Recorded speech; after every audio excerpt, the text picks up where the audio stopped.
मेरी तो वो मिसाल है जैसे कोई शजर,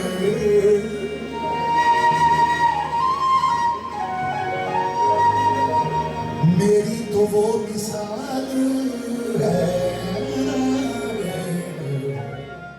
मैं तो आज पहली बार पेशावर आया हूँ और जब मैं आ रहा था तो मुझे तो बहुत ही अच्छा लगा।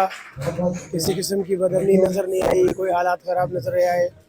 लोगों में वही प्यार, वही जस्तजू, वही सब कुछ।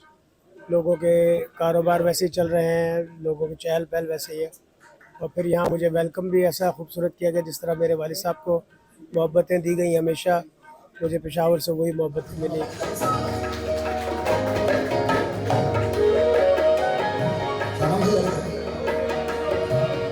زمونږ پېښور پریس کلب چې کوم یو دی هغه د خپلو ممبرانو لپاره مختلف پروګرامونه کوي.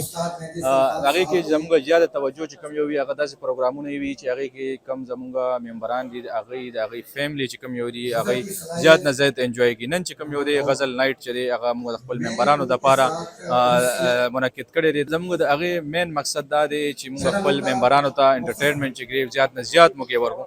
دا به پیله ځل نه دی، دې نه پیله موږ نشرحال کې هم پروګرامونه کړي دي او دا پېښور پریس کلب کې هم دا دې ټایم کې دا پروګرام شروع دی، جاري دی.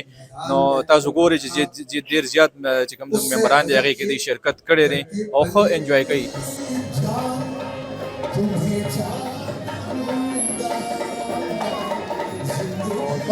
خواهش دا وي چې یو داسې میسج لاړ شي چې ټوله دنیا ته چې پېښور کې امن دی او خلک چې کم دی هغه نن دا ګوري څنګه میوزک نه انجوای کېږي لګیا دي.